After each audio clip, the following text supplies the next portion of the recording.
आपका अपना YouTube channel youth सफलता एक्सप्रेस में एक बार फिर से आपका स्वागत है। आइए आज देखेंगे बिहार एसएससी प्रैक्टिस सेट 11 जो आपके आने वाले एग्जाम में काफ़ी महत्वपूर्ण भूमिका निभाएगी। तो चलिए पहला क्वेश्चन देखते हैं क्या कहता है। 2 अक्टूबर 1952 की सामुदायिक विकास कार्यक्रम लागू होने के पूर्व 1948 में सर्वप्रथम किन 2 जिलों का एक प्रायोगिक योजना शुरू किया गया। इसका सही जवाब हो जाएगा इटावा और गोरखपुर। आगे देखते हैं। 2011 के जनगणना के अनुसार लिंगानुपात कितना है। तो बिहार का लिंगानुपात है 918। पूछे सर्वाधिक लिंगानुपात किसका है। तो केरल का कितना है 1024। सबसे कम किसका है। तो बिहार का मुंगेर में। मुंगेर कितना पड़ता है 876। आगे देखते हैं। संस्कृति और शिक्षा का मौलिक अधिकार वर्णित है 29 और 30 में। अगर आपसे पूछ दे मौलिक अधिकार किस देश से लिया गया है। अमेरिका। आगे देखते हैं। कमला की सहायक नदियां हैं। तो कमला की सहायक नदी सोनी, बलान, ढोरी ये सभी हो जाएगा। आगे देखते हैं। कौन से एक सूखाग्रस्त क्षेत्र है। रॉयल सीमा जो है एक सूखाग्रस्त क्षेत्र है। अगर आपसे पूछे सबसे कम वर्षा वाला क्षेत्र कौन सा है। लेह। सबसे अधिक वर्षा वाला मासीराम। अगर पूछे आपसे बिहार में सर्वाधिक वर्षा वाला जिला तो किशनगंज और कम औरंगाबाद। अगर पूछे सबसे गर्म क्षेत्र कौन सा है। गया। आगे देखते हैं। आर्थिक उदारीकरण का जनक किसे कहा जाता है। तो आर्थिक उदारी का जनक डॉक्टर मनमोहन सिंह को।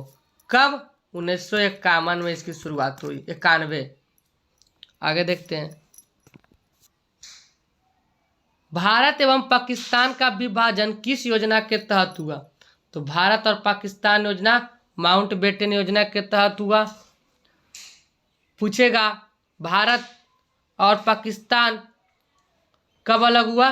तो पाकिस्तान 14 अगस्त 1947 का एक अलग देश बना और भारत 15 अगस्त 1947 को।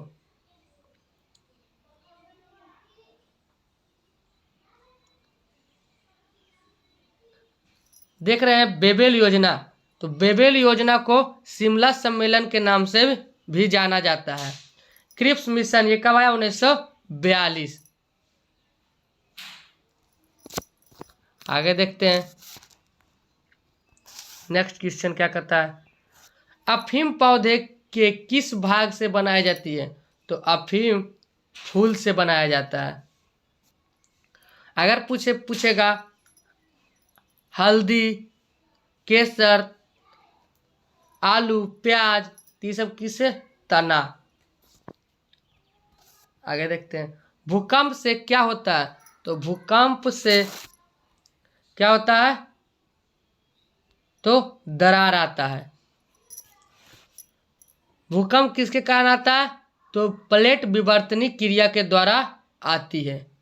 आगे देखते हैं। अगर आपसे पूछ दे कि भूकंप की तीव्रता का अध्ययन किस में किया जाता है। तो सिस्मोग्राफ है ना। भूकंप की तीव्रता का अध्ययन सिस्मोग्राफ। आगे देखते हैं। दोस्त मोहम्मद खां के खिलाफ 1838 में त्रिपक्षीय संधि पर किसने हस्ताक्षर किया था। इसका सही जवाब हो जाएगा लॉर्ड ऑकलैंड, महाराजा रंजीत सिंह और शाह शुजा। आगे देखते हैं क्या कहता है। मठ, चैत्य और स्तूप किस धर्म से संबंधित है। इसका सही जवाब हो जाएगा बौद्ध धर्म।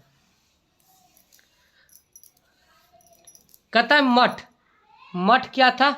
तो जहाँ बौद्ध भिक्षु रहते थे उसको मठ कहा जाता था। जहाँ बौद्ध भिक्षु रहते थे उसको मठ। स्तूप जहाँ मरने के बाद उनको रखा जाता अवशेष यानी उनको गड़ा जाता था उसको क्या कहता था स्तूप। और जहाँ पूजा किया जाता था उसको क्या कहता था चैत्य। आगे देखते हैं। गौतम बुद्ध द्वारा भिक्षुणी संघ की स्थापना कहाँ की गई। तो बिचुनी संघ की स्थापना कहाँ किया गया? वैशाली। वैशाली नगर बधु अम्रपाली बौद्ध धर्म में अपनाया था। सारनाथ, सारनाथ में क्या है? तो सारनाथ में प्रथम उपदेश दिए थे। फिर कहता है कपिल वस्तु, तो कपिल वस्तु में उनकी क्या हुआ था? जन्म हुआ था। कपिल वस्तु में गौतम बुद्ध का जन्म हुआ था। गया, यहाँ क्या हुआ था? ज्ञान की प्राप्ति। आगे देखते हैं। मुद्रा के सापेक्ष गलत है, तो मुद्रा के सापेक्ष क्या गलत है? ये गलत है। यह मुद्रा स्फीति को रोकता है, ये गलत है। आगे देखते हैं।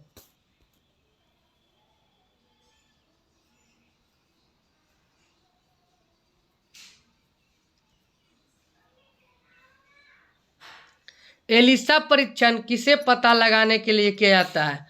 तो एलिसा परीक्षण किया जाता है एड्स। एलिसा का पूर्ण रूप क्या होता है एनालाइज लिंकेड इम्यूनोवायरस इंजाइम लिंकेड इम्यूनोसोबरमेंट असय। इसका वायरस का नाम क्या होता है? HIV। आगे देखते हैं। भारत में पंचायती राज व्यवस्था का शिल्पी किसे कहा जाता है? तो पंचायती राज व्यवस्था किस पर आधारित था? BR मेहता।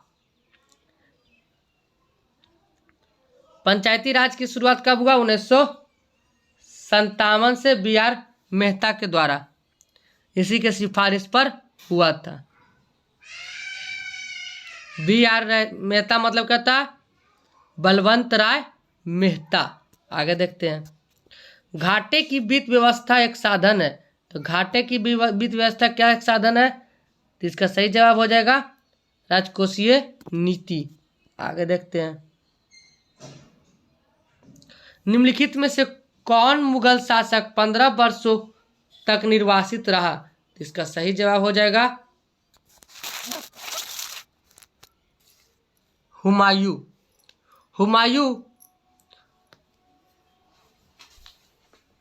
हुमायूं बाबर का पुत्र था। हुमायूं बाबर का पुत्र था और अकबर हुमायूं का पुत्र था। जहांगीर अकबर का पुत्र था। अगर आपसे पूछता है हुमायूं के बारे में, तो हुमायूं 1530 से 40 तक भारत में शासन किया और उसके बाद 1539 में चौसा का युद्ध हुआ और 1540 में बिलग्राम का युद्ध किया।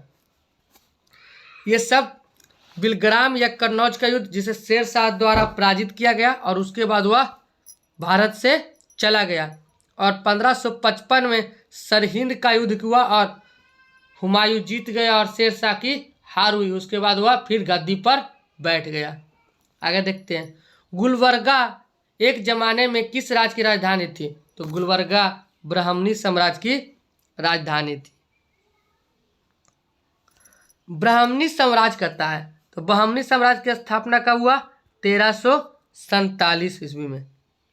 संस्थापक कौन थे? हसन गंगू। आगे देखते हैं। नेक्स्ट क्वेश्चन क्या कहता है?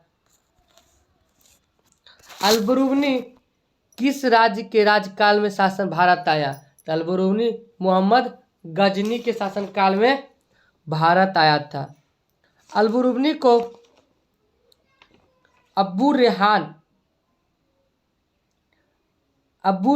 अलबरूनी का जन्म कहाँ हुआ था? तो इनका जन्म हुआ था उज्बेकिस्तान खीवा में। आगे देखते हैं। Next question.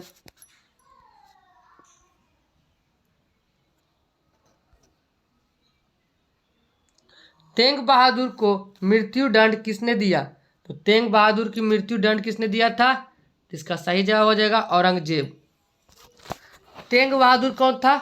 तो तेंग बहादुर ये सिखों के 9वें गुरु थे, जिनको 1675 में मृत्यु दंड दे दिया। कौन दिया? औरंगजेब। कहता है जहांगीर। जहांगीर गुरु सिखों के पांचवें गुरु अर्जुन को फांसी दे दिए थे। आगे देखते हैं, टीपू सुल्तान की 1699 में किस युद्ध के दौरान मृत्यु हो गया? तो चौथे आंग्ल मैसूर युद्ध। कहता है कि श्रीरंगपट्टनम के युद्ध लड़ते समय टीपू सुल्तान की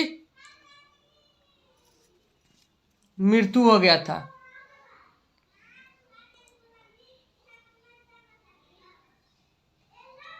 कहता है द्वितीय आंग्ल मैसूर युद्ध।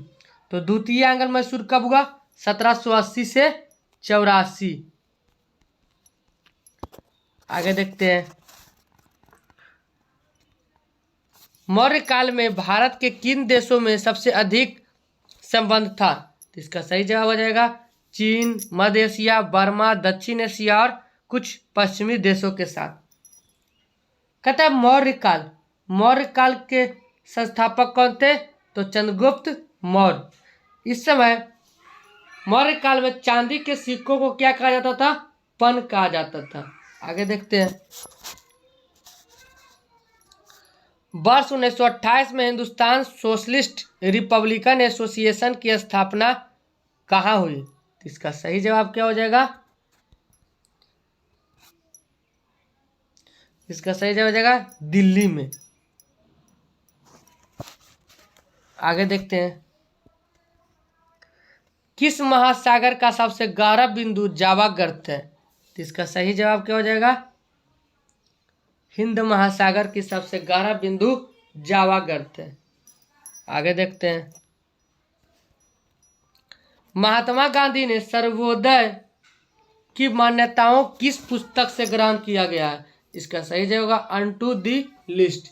अगर पूछेगा अनटू दिस लास्ट पुस्तक के लेखक कौन है? तो इस पुस्तक के लेखक है जॉन रस्की। कौन है? जॉन रॉकिंस, है ना।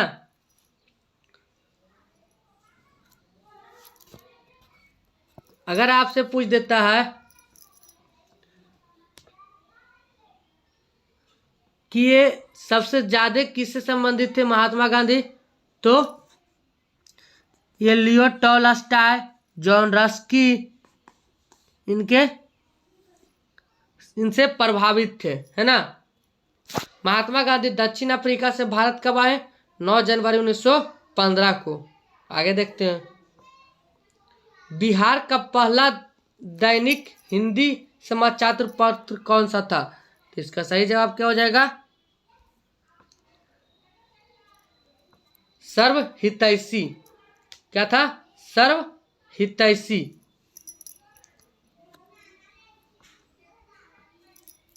अगर आपसे पूछे कि सर्वहितैषी के कब प्रकाशित किया गया? तो सर्वहितैषी 1890 में जेम्स हिक्की नाम सुनोगे। अगर पूछे आपसे पहला पत्र कौन सा था भारत का? तो बंगाल गजट 1780 में प्रकाशित हुआ जेम्स हिक्की के द्वारा।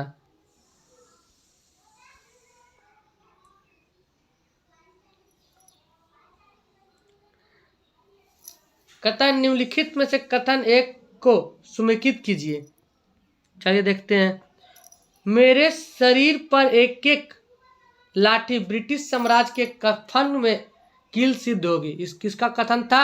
यह था लाला लाजपत राय। कब दिए थे? तो सैमन कमीशन के विरोध करते समय। हमने घुटने टेक कर रोटी मांगी किंतु उत्तर में हमें पत्थर मिले। सतत विकास, ये कौन बोले थे? तो ये महात्मा गांधी।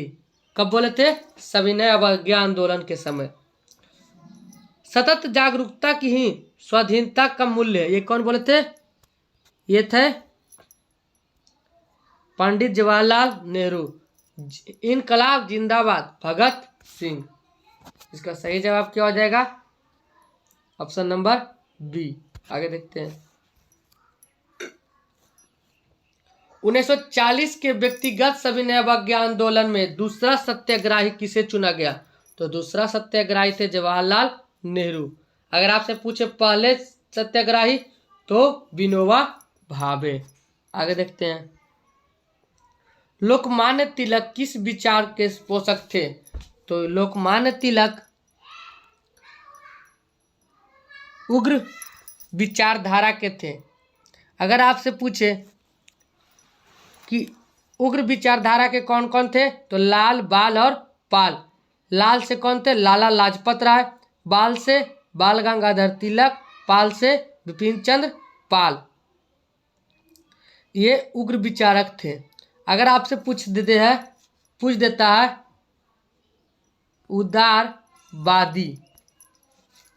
उदारवादी कांग्रेस का काल कब से कब रहा? 1885 से 1905। अगर बोले उग्र विचारक काल कब से कब रहा? उग्रवादी कार्यकाल कब से कब तक रहा? 1885 से 1905 तक। उग्र विचारक कब से कब रहा? 1905 से 1919 तक। गांधीवादी कब से कब तक रहा? 1919 से 1947 तक। आगे देखते हैं, 1923 में चित्तरंजन दास और पंडित मोतीलाल नेहरू ने किस स्वराज दल का निर्माण किया था और उसका मुख्य उद्देश्य क्या था? तो 1923 में मोतीलाल नेहरू और चित्तरंजन दास स्वराज दल की स्थापना किए थे, जिसका मुख्य उद्देश्य क्या था? चुनाव जीतकर विधान मंडलों में सरकार का विरोध करना। आगे देखते हैं, भारत के उत्तरी मैदान पूरी तरह से किस मिट्टी से निर्मित है? तो इसका सही जवाब क्या हो जाएगा आपका? इसका सही जवाब है जलोढ़ मिट्टी। कहता है काली मिट्टी।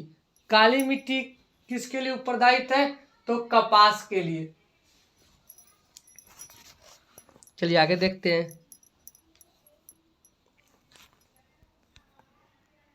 सर्वोच्च न्यायालय को संविधान के किस अनुच्छेद के अंतर्गत मूल अधिकार की रक्षा के लिए लेखा जारी करने का अधिकार है? इसका सही जवाब हो जाएगा अनुच्छेद 32। कितना है? अनुच्छेद 32।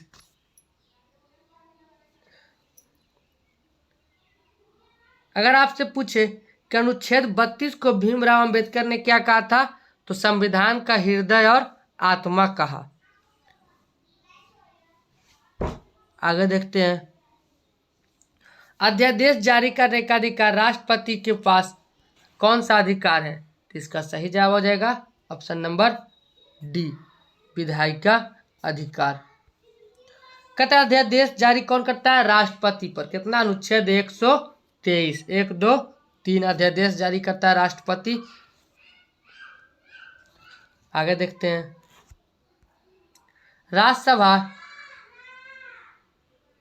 राज्यसभा को लोकसभा की तुलना में कुछ मामलों में कम अधिकार है। इस संबंध में कौन सा कथन सही नहीं है? इसका सही जवाब क्या हो जाएगा?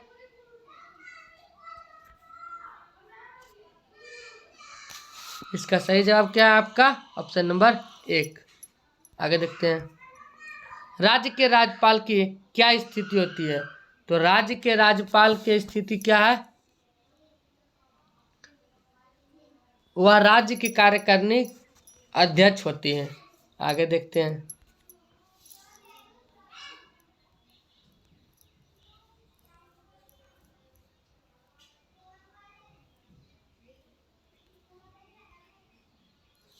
भारत के शासन को संसदीय शासन कहा जाता है, क्यों? है ना? तो कार्यकारिणी व्यवस्थापिका के लिए के प्रति उत्तरदायी होता है। अगर पूछेगा आपसे संसदीय प्रणाली किसका है? तो ग्रेट ब्रिटेन से लिया गया है। आगे देखते हैं, निम्नलिखित में से कौन से प्रकार के अधिकार भारत के राष्ट्रपति के पास है? तो इसका सही जवाब क्या हो जाएगा आपका? औपचारिक, कानूनी और संवैधानिक नामपत्र, यानी 2 और 4, ऑप्शन नंबर डी। आगे देखते हैं, समवर्ती सूची के विषय पर केंद्र और राज्य दोनों ही कानून बनाते हैं, परंतु दोनों में विरोध होने पर की स्थिति में क्या होता है, तो केंद्र के कानून को मान्यता दिया जाता है। समवर्ती सूची तीन प्रकार के, समवर्ती सूची, राष्ट्र सूची और समवर्ती सूची। राष्ट्र सूची का मेन होता है राज्य, और संघ सूची का अधिकार होता है केंद्र सरकार के पास, और समवर्ती सूची में दोनों, लेकिन दोनों में मतभेद होने के कारण समवर्ती सूची के मान्यता केंद्र का दिया जाता है। आगे देखते हैं।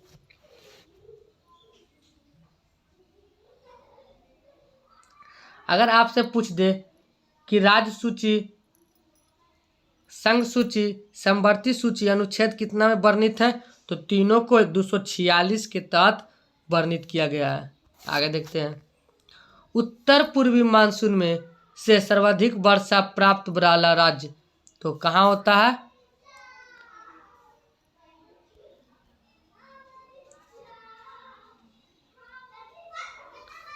इसका सही जवाब हो जाएगा तमिलनाडु। आगे देखते हैं।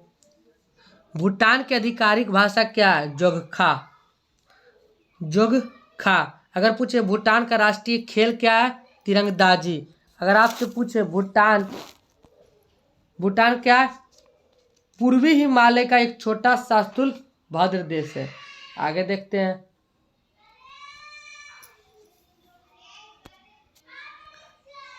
किसे पर्ल ऑफ साइबेरिया कहा गया है ना, तो इसका सही जवाब क्या हो जाएगा, पर्ल ऑफ साइबेरिया किसे कहा गया है, तो बैकाल झील को। बैकाल झील को पर्ल ऑफ साइबेरिया कहा गया है। विश्व में सर्वाधिक गहरी झील रूस की साइबेरिया क्षेत्र में स्थित बैकाल झील है। आगे देखते हैं। अगर पूछे आपसे कि विश्व का सबसे नमकीन झील कौन सा है, तो बौन झील, और भारत का सबसे नमकीन झील सावर झील। आगे देखते हैं। सीढ़ीदार खेती अधिक होती है, सीढ़ीदार खेती कहाँ होती है, पर्वतीय क्षेत्र में। सीढ़ीदार खेती किस लिए प्रयुक्त होता है, तो चाय की खेती के लिए। अगर पूछता है आपको, आगे देखते हैं। राष्ट्रीय विकास परिषद का गठन कब हुआ, तो राष्ट्रीय विकास परिषद का गठन अगस्त 1952 को हुआ। 6 अगस्त 1952 को एनडीसी की स्थापना किया गया। अगर कहता है 1950, ये क्या हुआ, तो 15 मार्च 1950 को योजना आयोग की स्थापना किया गया। योजना आयोग के जगह पर नीति आयोग लाया गया। कब, 1 जनवरी 2015 को। आगे देखते हैं। भारत में प्रगतिशील कर प्रणाली सर्वोत्तम उदाहरण क्या है, इसका सही जवाब हो जाएगा आयकर। अगर आयकर कहता है, तो आयकर के स्थापना सर्वप्रथम कब हुआ, तो आयकर कानून सर्वप्रथम 1860 में भारत लाया गया। आगे देखते हैं।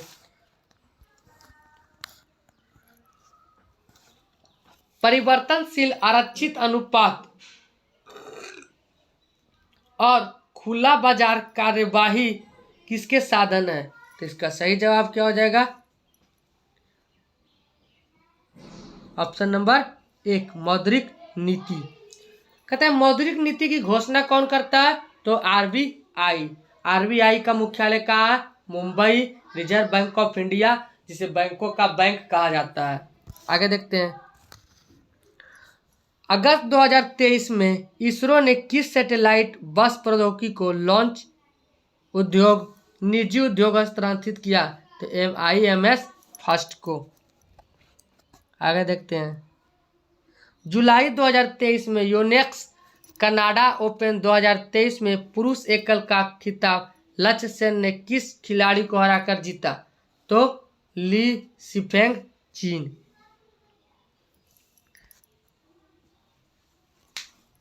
आगे देखते हैं।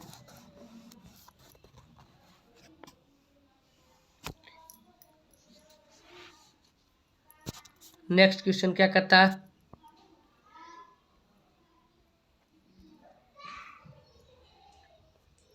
संयुक्त राज्य अमेरिका की पहली भारतीय मूल की उपराष्ट्रपति कमला हैरिस के जीवन के बारे में कमला हैरिस फेनोमेनल वुमन नामक पुस्तक किसके द्वारा लिखा गया? तो इसका सही जवाब हो जाएगा दीनानंद राजघट्टा। आपसे पूछे फर्स्ट पर्सन क्या?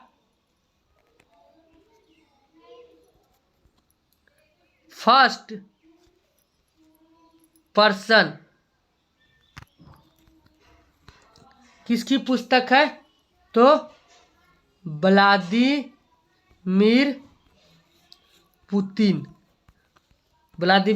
पुतिन की। आगे देखते हैं। अगर कह दे बिल क्लिंटन क्या? बिल क्लिंटन तो इसका पुस्तक क्या है? The Road Ahead. Arvind Adiga तो सिलेक्शन डे एमनिसिटी। आगे देखते हैं। जून 2023 में भारत सरकार द्वारा मणिपुर हिंसा की जांच के लिए किसकी अध्यक्षता में एक जांच कमेटी का गठन किया गया? इसका सही जवाब हो जाएगा आशा अजय लांबा। रेखा शर्मा है ना, क्या कहता है? रेखा शर्मा। तो ये कौन थी? भारतीय राष्ट्रीय महिला आयोग के वर्तमान अध्यक्ष हैं। आगे देखते हैं। चीन के हांगझोऊ में एशियाई खेल 2023 के उद्घाटन समारोह के दौरान किसे भारतीय दल का नेतृत्वकर्ता के रूप में ध्वजवाहक चुना गया? इसका सही जवाब हो जाएगा हरप्रीत सिंह और लवलीना बोरगे। हरप्रीत सिंह कौन है? तो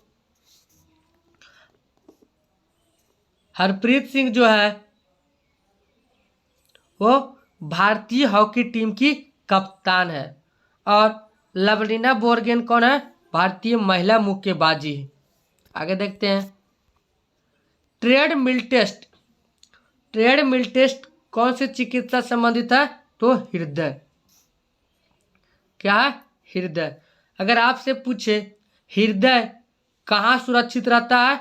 तो हृदयावरण नामक थैली में, जिसका वजन 300 ग्राम होता है। आगे देखते हैं। कृषि और खाद्य उत्पादन के क्षेत्र में असाधारण योगदान के लिए 2023 का प्रतिष्ठित बोरलॉन्ग फील्ड अवार्ड किसे सम्मानित किया गया? तो इसका सही जवाब हो जाएगा स्वाति नायक। स्वाति नायक। आगे देखते हैं। नेक्स्ट क्वेश्चन ये देख रहे हैं आप चेतना मारू कौन है? तो वेस्टर्न लेन की लेखिका है कौन? चेतना मारू, जिसे बुकर पुरस्कार 2023 के लिए चुना गया। यदि किसी पिंड का संवेग n गुना कर दिया जाए तो उसकी गतिज ऊर्जा क्या हो जाएगी? तो गतिज ऊर्जा बराबर क्या होता है? Half mv square. तो इसका सही जवाब क्या हो जाएगा? ऑप्शन नंबर डी, n गुना। कहता है संवेग क्या होता है? द्रव्यमान गुना वेग, यानी p बराबर mv। आगे देखते हैं।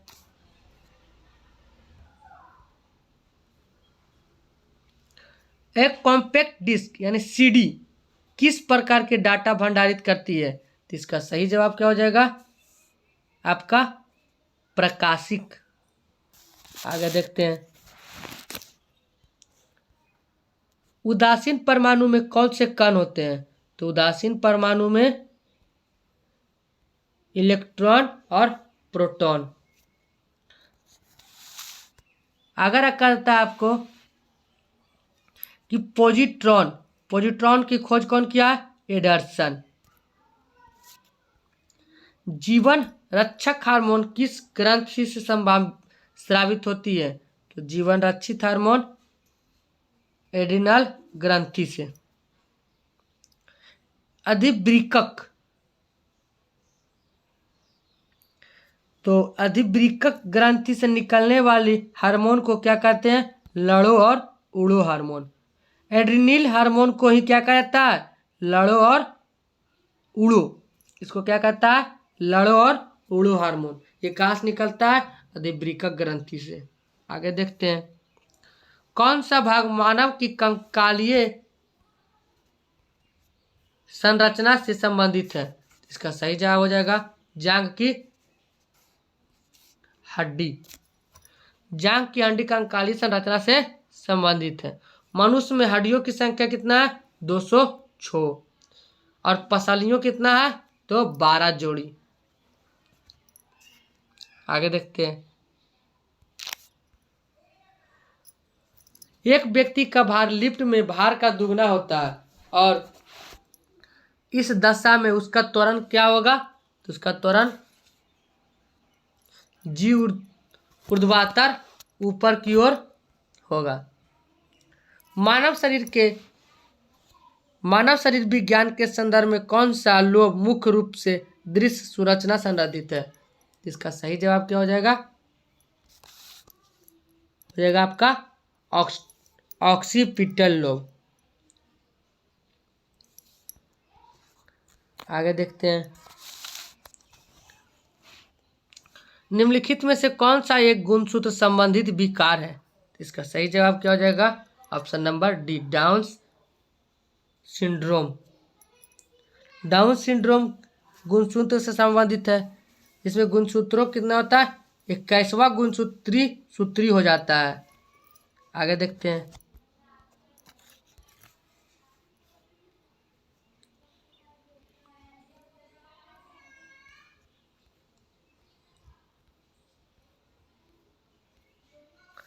पराबैंगनिक विकिरण के प्रादुर्भाव है। तो पराबैंगनिक विकिरण का प्रादुर्भाव क्या है? हो जाएगा आपका इनमें से सभी। मनुष्य के रोग प्रतिरोधी क्षमता को नष्ट करता है, मोतियाबिंद होता है, चमड़ी का कैंसर होता है और शैवालों का उत्पादन 6 से 12% तक क्या होता है? कम हो जाता है। आगे देखते हैं, एक स्थलीय पराबैंगनिक प्रणाली में हरे पौधे अपनी पत्तियों पर पड़ने वाले सूर्य प्रकाश का लगभग ऊर्जा ग्रहण करते हैं और इसे खाद्य ऊर्जा में संरक्षित करता है। तो इसका सही हो जाएगा 1%। आगे देखते हैं, कहते हैं क्लोरोफिल का केंद्र में मैग्नीशियम का एक परमाणु होता है, जिसके कारण क्या होता है? ये होता है एक समान वृत्तीय गति में होता है। तो एक समान वृत्तीय गति में क्या होता है? एक समान वृत्तीय गति में क्या होता है?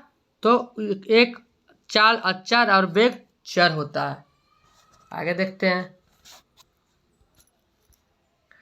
किसी द्रव्य को वाष्प में परिवर्तन कर दूसरे स्थान पर भेजने व फिर उससे ठंडा कर द्रव में परिवर्तित कर देने की क्रिया क्या कहलाती है?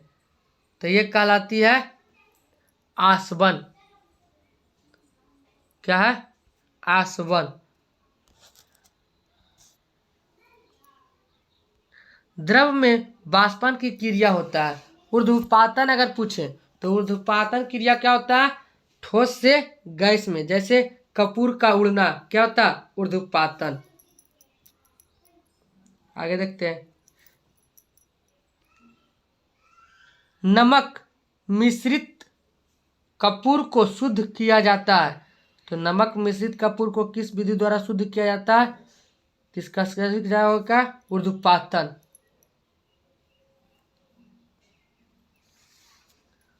ऊर्ध्वपातन।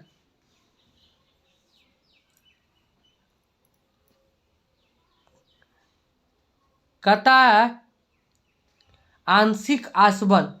तो खनिज तेल में शुद्ध डीजल, पेट्रोल, कोलतार का अलग करना ही क्या कहलाता है?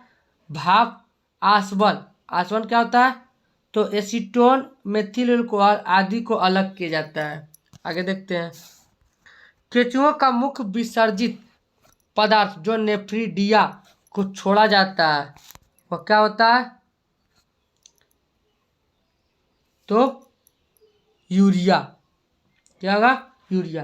केचुओं का मुख्य विकसित पदार्थ जो होता है, केचुए किसान का परम मित्र कहा जाता है। केचुआ को क्या कहता है? किसान का परम मित्र। यूरिया में नाइट्रोजन की मात्रा कितना परसेंट होता है? तो यूरिया में 46% नाइट्रोजन पाया जाता है। आगे देखते हैं। कोरल बनाने का मुख्य संबंध है। तो कोरल बनाने का मुख्य संबंध क्या हो जाएगा? एंथोजोआ। आगे देखते हैं। रसायन विज्ञान में प्रथम नोबेल पुरस्कार विजेता कौन है? तो रसायन विज्ञान का प्रथम नोबेल विजेता है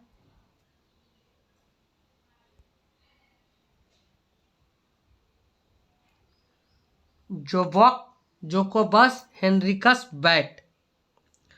रसायन विज्ञान में इन्हें दिया गया था। भौतिक का प्रथम नोबेल पुरस्कार किसको मिला? तो विलियम रॉटजन को दिया गया। कब? 1901 में। अर्थशास्त्र में नोबेल पुरस्कार कब से दिया गया? 1969 को। और सीवी रमन को नोबेल पुरस्कार कब दिया गया? 1930 को। आगे देखते हैं। समेकित कीजिए। तो गोबर गैस, इसका सही जवाब क्या हो जाएगा? CH4 मीथेन, यानी 1 के 3। 1 का 3 किस में है? देखिए, तो इसका सही जवाब हो जाएगा ऑप्शन नंबर 1। आगे देखते हैं। मरणोपरांत शरीर की जांच अथवा पोस्टमार्टम को क्या कहते हैं? तो इसको क्या कहता है? ऑटोप्सी। ऑटोप्सी। मरणोपरांत शरीर की जांच अथवा पोस्टमार्टम को कहा जाता है ऑटोप्सी। किडनी के संक्रमण या किडनी रोग से प्रभावित व्यक्ति के उपचार को डायलिसिस विधि कहा जाता है। जैसे कह दे DNA फिंगरप्रिंट संस्थान कहाँ है? हैदराबाद। आगे देखते हैं। मानव शरीर में भोजन के पाचन के संदर्भ में लाइपेज का स्राव कहाँ होता है? तो लाइपेज का स्राव कहाँ होता है? तो अमाशय में। अमाशय। यकृत। यकृत क्या है? ये शरीर की सबसे बड़ी ग्रंथि है। कौन? यकृत। और भोजन छोटी आंत से प्राप्त होती है। यह क्या आपका? छोटी आंत। छोटी आंत में क्या होता है? भोजन मुख्यतः छोटी आंत में पचती है। भोजन का पाचन एक जटिल प्रक्रिया है। चलिए, थैंक यू।